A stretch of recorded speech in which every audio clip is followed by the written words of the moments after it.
குடியரசு தின விழா தேநீர் விருந்தில் பங்கேற்க தவேக தலைவர் விஜய்க்கு ஆளுநர் அழைப்பு விடுத்துள்ளார். குடியரசு தினத்தையொட்டி வழக்கமான நடைமுறைப்படி அனைத்து கட்சிகளைச் சேர்ந்தவர்களுக்கும் ஆளுநர் RN ரவி தேநீர் விருந்து அளிக்க உள்ளார். இதில் பங்கேற்கப் போவதில்லை என திமுக கூட்டணியில் உள்ள காங்கிரஸ், விசிக, மார்க்சிஸ்ட் கம்யூனிஸ்ட், இந்திய கம்யூனிஸ்ட் மற்றும் அதிமுக ஆகிய கட்சிகள் அறிவித்துள்ளன. இந்நிலையில் தேநீர் விருந்தில் பங்கேற்குமாறு தவேக தலைவர் விஜய்க்கு ஆளுநர் RN ரவி அழைப்பு விடுத்துள்ளார். அண்மையில் அண்ணா பல்கலைக்கழக மாணவி வன்கொடுமை விவகாரம் தொடர்பாக ஆளுநரை சந்தித்து விஜய் முறையிட்டிருந்த நிலையில் தற்பொழுது அழைப்பு விடுக்கப்பட்டுள்ளது. விஜய் கட்சி தொடங்கிய பிறகு கடந்த சுதந்திர தினத்தன்று ஆளுநர் வழங்கிய தேநீர் விருந்துக்கு விஜய் அழைக்கப்படாத நிலையில் முதல் முறையாக இந்த ஆண்டு குடியரசு தினத்தில் வழங்கும் தேநீர் விருந்திற்கு அழைப்பு அனுப்பப்பட்டுள்ளது.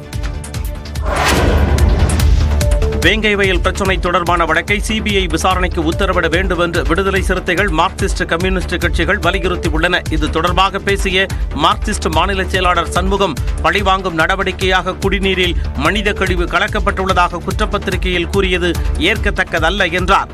ஆனால் அதில் ரொம்ப வேதனையான விஷயம் என்னன்னா, இந்த குற்றத்தை செய்தவர்கள் பாதிக்கப்பட்ட சமூகத்தை சார்ந்தவர்களே இந்த குற்றத்தை செய்தார்கள் என்று காவல்துறையினர் குற்றப்பத்திரிகை தாக்கல் செய்திருப்பது என்பது கொஞ்சம் கூட ஏற்புடையதில்லை. அதுக்கு அவங்க சொல்லியிருக்கிற காரணமும் கொஞ்சம் கூட பொருத்தமா இல்லை. பஞ்சாயத்து தலைவருடைய கணவரை பழிவாங்க வேண்டும் என்பதற்காக அவங்க இத்தகைய காரியத்தில் ஈடுபட்டாங்க அப்படின்னு சொல்றது நம்பத்தகுந்ததாக இல்லை. இதேபோல அறிக்கை விடுத்துள்ள விசிக தலைவர் திருமாவளவன், காவல்துறையின் குற்றப்பத்திரிகையை விசாரணை நீதிமன்றம் ஏற்கக்கூடாது எனவும் இவ்வழக்கை சிபிஐ விசாரணைக்கு தமிழ்நாடு அரசை ஒப்படைக்க வேண்டும் எனவும் வலியுறுத்தியுள்ளார். பட்டியல் சமூகத்தைச் சேர்ந்த மூவரை காவல்துறை குற்றவாளிகள் என கூறியிருப்பது அதிர்ச்சி அளிப்பதாகவும் வேங்கை வயல் வழக்கில் மேல் விசாரணைக்கு ஆணையிட வேண்டும் என்றும் வலியுறுத்தியுள்ளார். உண்மையான குற்றவாளிகளை காப்பாற்றும் நோக்கோடு இந்த நடவடிக்கை எடுக்கப்பட்டிருப்பதாக தோன்றுவதாக திருமாவளவன் தனது அறிக்கையில் குறிப்பிட்டுள்ளார். நடப்பாண்டு கோடை காலத்தில் தடையில்லா மின்சாரம் வழங்க அனைத்து ஏற்பாடுகளும் செய்யப்பட்டுள்ளதாக அமைச்சர் செந்தில் பாலாஜி தெரிவித்துள்ளார். சென்னை தேனாம்பேட்டையில் உள்ள தமிழ்நாடு மின்சார வாரிய தலைமை அலுவலகத்தில் மின்சாரத்துறை அமைச்சர் செந்தில் பாலாஜி தலைமையில் ஆலோசனை கூட்டம் நடைபெற்றது. அதில் கோடை காலத்தில் தடையற்ற மின் விநியோகம் வழங்குவது தொடர்பாக அனைத்து மண்டல மின்வாரிய தலைமை பொறியாளர்கள் மற்றும் மேற்பார்வை பொறியாளர்களுடன் ஆலோசனை நடத்தப்பட்டது. பின்னர் பேசிய அமைச்சர் கோடைக்கால மின் தேவையை எதிர்கொள்ள தயாராக இருப்பதாக தெரிவித்தார். கடந்த ஆண்டு 20,830 மெகாவாட் அளவிற்கு உச்சபட்ச மின் தேவை ஏற்பட்டிருக்கின்றன. இந்த ஆண்டு 22,000 மெகாவாட் அளவிற்கு தேவை இருக்கும் என்று கணக்கிடப்பட்டு அதற்கான தயார் நிலையில் மின்சார வாரியம் தயாராக இருக்கின்றன. 22,000 மெகாவாட் அளவுக்கு நமக்கு தேவை இருக்கும், உச்சபட்ச தேவை இருக்கும் என்பது கணக்கிடப்பட்டிருக்கிறது. அதற்கு மின்வாரியம் இப்பொழுது தயாராக இருக்கின்றன. வரக்கூடிய இந்த கோடை காலங்களில் எந்தவித பாதிப்புகளும் இல்லாமல் முதலமைச்சருடைய உத்தரவின் அடிப்படையில் மிக சிறப்பாக சீரான மின் விநியோகத்திற்கான அனைத்து முன்னெச்சரிக்கை நடவடிக்கைகளும் எடுக்கப்பட்டிருக்கின்றன. தொடர்ந்து பேசிய அமைச்சர் புதிய மின் இணைப்புகளை கால தாமதமின்றி வழங்க அறிவுறுத்தப்பட்டுள்ளதாக கூறினார்.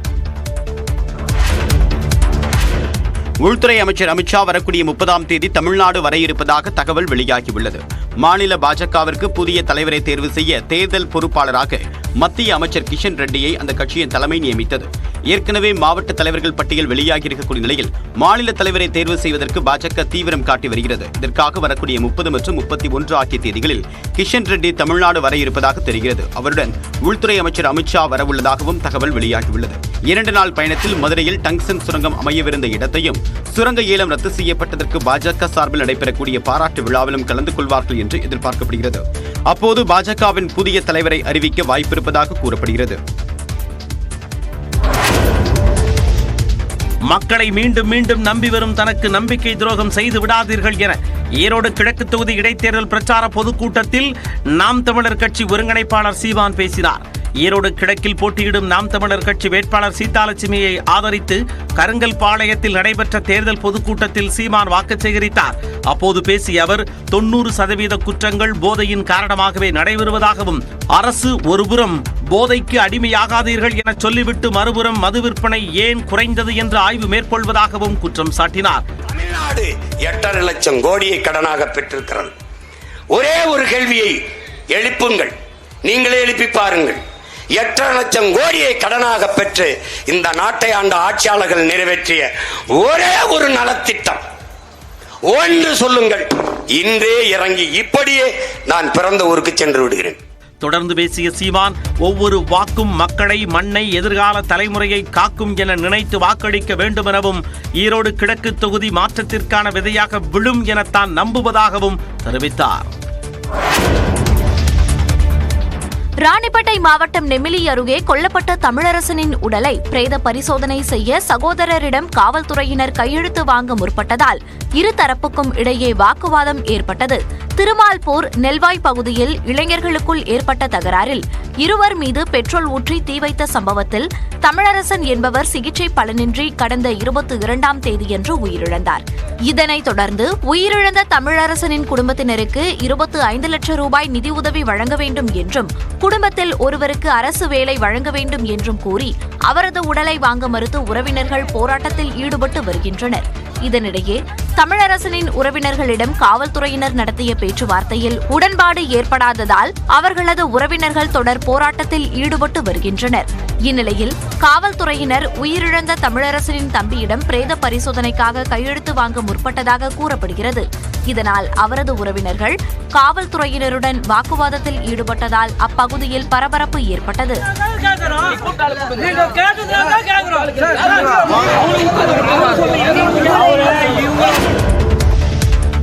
கிருஷ்ணகிரி மாவட்டம் ஹோசூர் அருகே தன்னை கடித்த கண்ணாடி விரியன் பாம்போடு மருத்துவமனைக்கு வந்த தொழிலாளியால் பரபரப்பு ஏற்பட்டது. ஹோசூர் அருகே உள்ள சப்படி கிராமத்தை சேர்ந்த ரவி என்பவர் அப்பகுதியில் உள்ள ஹோட்டலில் வேலை பார்த்து வருகிறார். இந்நிலையில் ஹோட்டலை சுத்தம் செய்யும் பணியில் ரவி ஈடுபட்ட போது செடிகளுக்கு நடுவே இருந்த கண்ணாடி விரியன் குட்டி பாம்பு அவரை கடித்துள்ளது. இதனால் அதிர்ச்சியடைந்த அவர் மண்வெட்டியால் பாம்பை அடித்துக் கொன்று அதனை ஒரு பையில் எடுத்துக்கொண்டு ஹோசூர் அரசு மருத்துவமனைக்கு சென்றார்.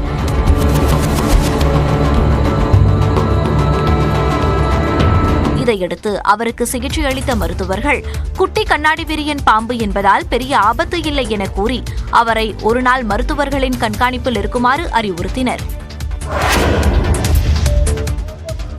இப்படி ஆவி பறக்க அண்டா அண்டாவாக பிரியாணி படைக்கப்படுவது மதுரை மாவட்டம் வடக்கம்பட்டியில் உள்ள முனியாண்டி சாமி கோயிலில் நடந்த 90வது பிரியாணி திருவிழாவில்தான்.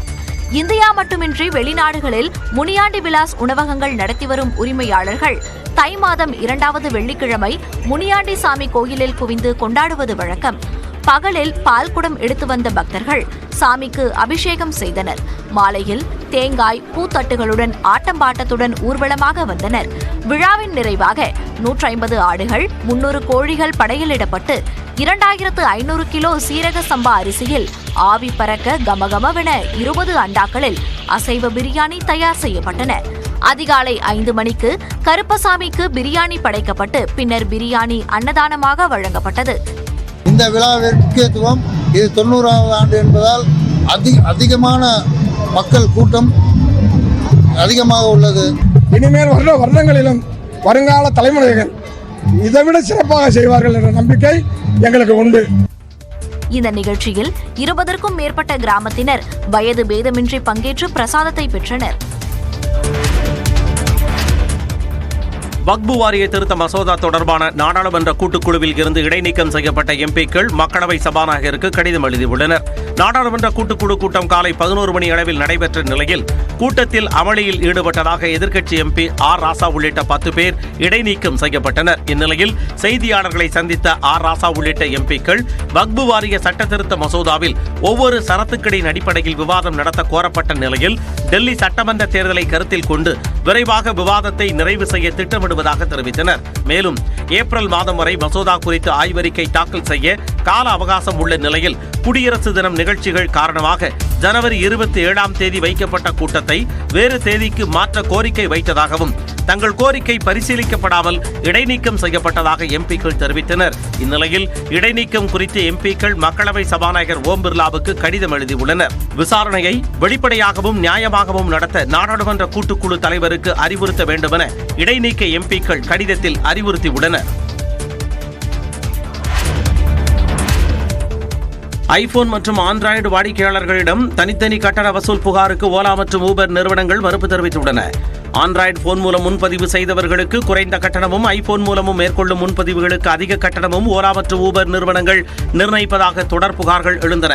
வாடிக்கையாளர்கள் புகாரை அடுத்து ஓலா, ஊபர் நிறுவனங்களுக்கு மத்திய நுகர்வோர் பாதுகாப்புத்துறை நோட்டீஸ் அனுப்பியுள்ளது.